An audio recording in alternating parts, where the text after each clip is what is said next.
Well, good morning, YouTube. This is Chuck, and just got done walking old Flapjack. I'm gonna leave him in the truck for a minute, and I got a story to tell you.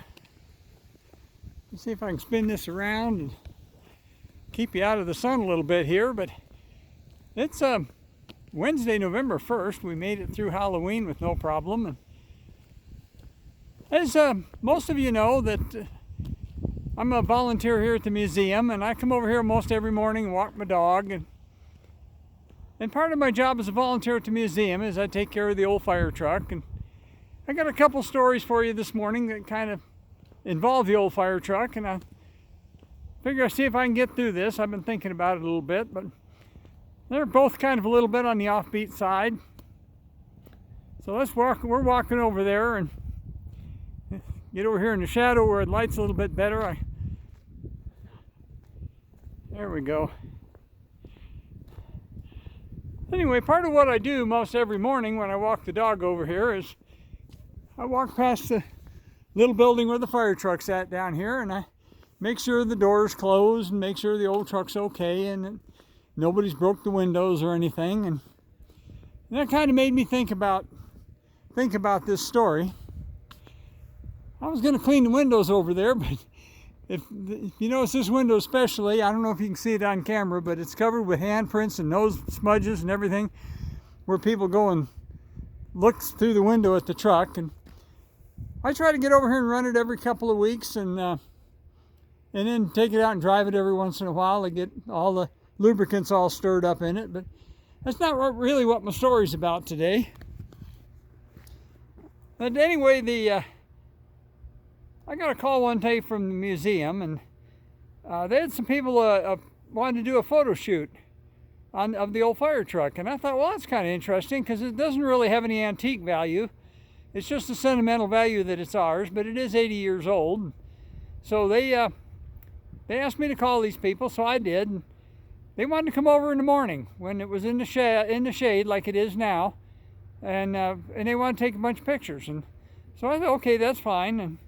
And we came over in a day when the museum wasn't open, and so I came over and pulled the truck out for them. And well, it turned out it was a little different than what I thought it was going to be.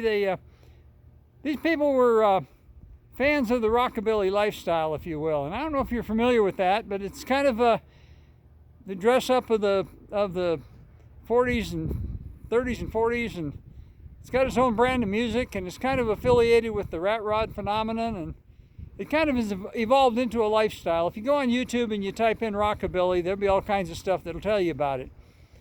But what they really wanted to do is they wanted to use the old truck as a backdrop for a photo shoot for a model. So okay, that's fine with me. I don't care. So anyway, they had this gal who was the model, and basically, I guess trying to be kind.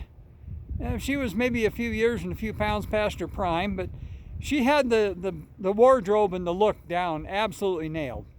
I mean, she had the hairstyle and the makeup and the clothing, and she could have easily been nose art on a B-17 during World War II. I mean, she absolutely had that look nailed.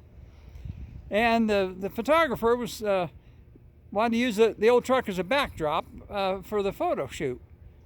So anyway, he pressed me into service holding one of the light reflectors so they could try to get the light right and not have shadows. And so I said, sure, yeah, I can do that. And so anyway, we spent about 2 hours over here with the old truck, and he shot probably 300 pictures of this lady, and she had her in every position imaginable on that truck. And it got to the point where a lot of it was pretty risque, and he seemed happy with it all, and her husband was there, and he was dressed the part as well, and he seemed happy with it all. And so anyway, I don't know what they ever did with the pictures. I never saw any of it. They never told me.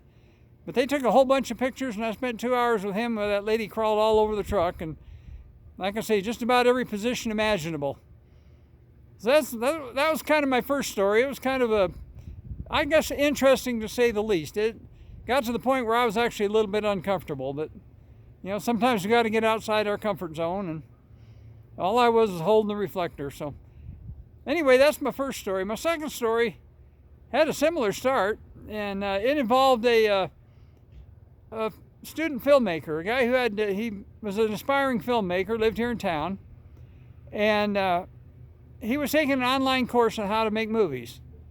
And the course involved as a final exam, he had to make a little movie about a subject of his choice.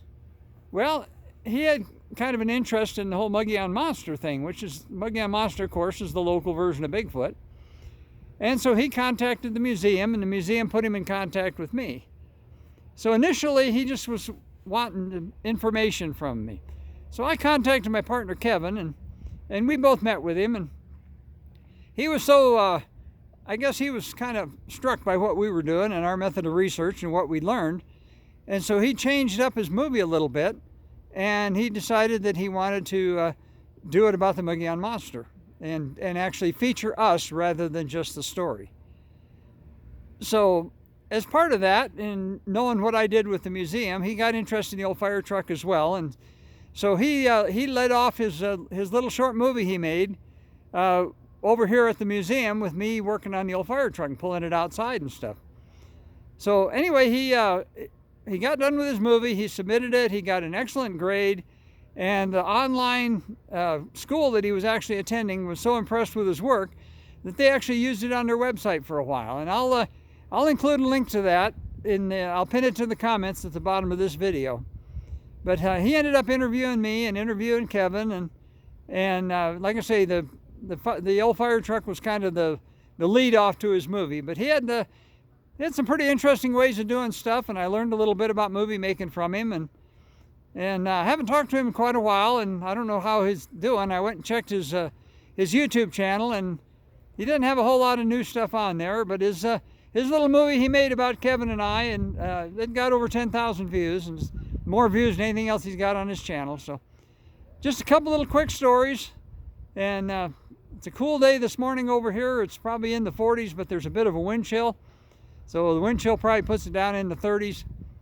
So I'm going to go home and have a cup of coffee, and as I always tell you, take care of each other, love each other. Let me spin over here. The lake is nice and calm this morning. Other than being a little chilly, it's a beautiful morning. So we'll talk to you again on another one real quick, but for right now, I'm just going to tell you, peace out.